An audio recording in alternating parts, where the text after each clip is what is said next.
What's up, everyone? KJ here. Let's go right into my thoughts on episode 34 of Attack on Titan, titled Opening. All inspiration for the review came from the actual episode, as well as the Attack on Titan Wikia. Links to both are in the description below.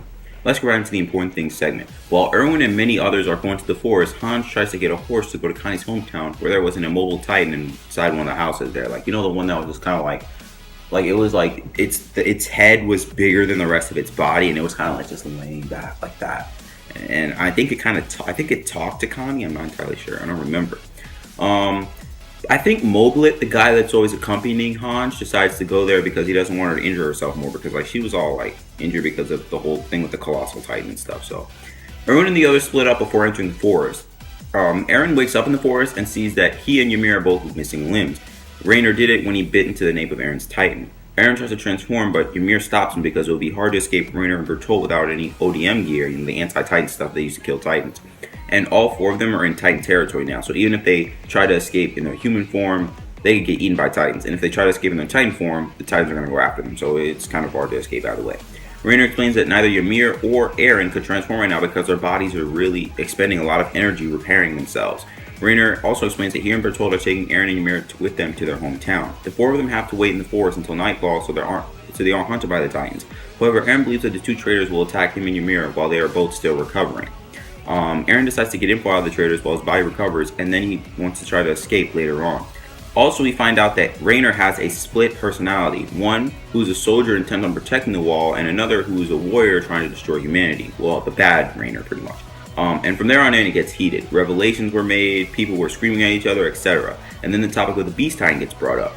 And then Raynor tries to use Krista as leverage for Ymir to try to join over with the two traitors. The forced conversations are interrupted as they see that the scouts aren't that far from the forest, and that concludes this important things segment. My review starts right now. I definitely like this episode. You know, the whole thing regarding Raynor's split personality shocked me. I mean, because when it comes to looking at things and talking about foreshadowing or seeing if something could be something big or something worth to the story later on, that's not always something that I'll look for. That's not always something that I'm good at looking at, unless it's like out there. Okay, it's like they're someone's pretty much sticking their foot out ready to trip you, and the information's right out there so you can see a person trying to trip you. If it's like that, okay, maybe. But if it's something like that they planted so long ago, and only someone who really maybe rewatched the episodes or maybe reread the summaries on the Wikia or watched old videos of people summarizing the episodes and then came to their own conclusions. I don't do that, okay? I spend my time doing other things. I'm not saying you shouldn't do that, because it's definitely, I mean, you can come to a conclusion, a very awesome and worthy conclusion, come up with awesome theories before anyone else would even think about it. But I can't do that stuff. I'm too busy typing reviews for this stuff. I'm too busy doing all this dumb homework and assignments that my teachers want me to do at the end of the year when we should be relaxing. I mean, look, I'm still in high school. I can't really, I don't have, most of my time during the day is spent learning a lot of stuff, or spent reviewing stuff, or just boring stuff. Anyway, but regarding the whole split personality, I mean, I understand he was disguised as a soldier for so long, but to develop another new personality because of it is pretty insane if you think about it. And then also regarding Ymir, she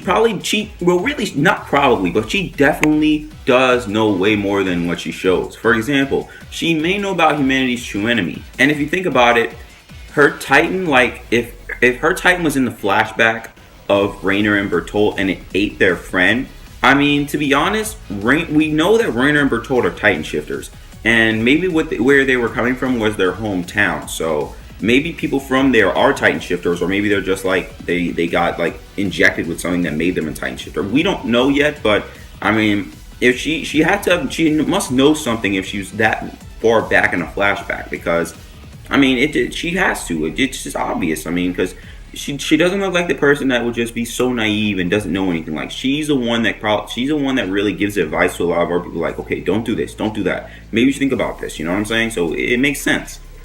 Because for example, she was gonna tell Eren who humanity's true enemy is, but she stops herself. So I'm like, okay, seriously, you have us hanging on by a thread right now. Just tell us. But, of course, that's how the show goes. It just drags it on until it finally hypes us up, and then that's where we hit the climax or the peak, and then that's where it goes from there. And I really also can't wait to see what Hange will do regarding the immobile Titan in Connie's hometown. Maybe she and someone else, probably Moblet, could figure out some vital info because of that Titan. But other than those things, the episode was mainly just dialogue because, she kind of just it was just really back and forth stuff. So I really felt that there wasn't much else I could say. However, these episodes are probably just the beginning for what's next because the scouts are coming to the forest.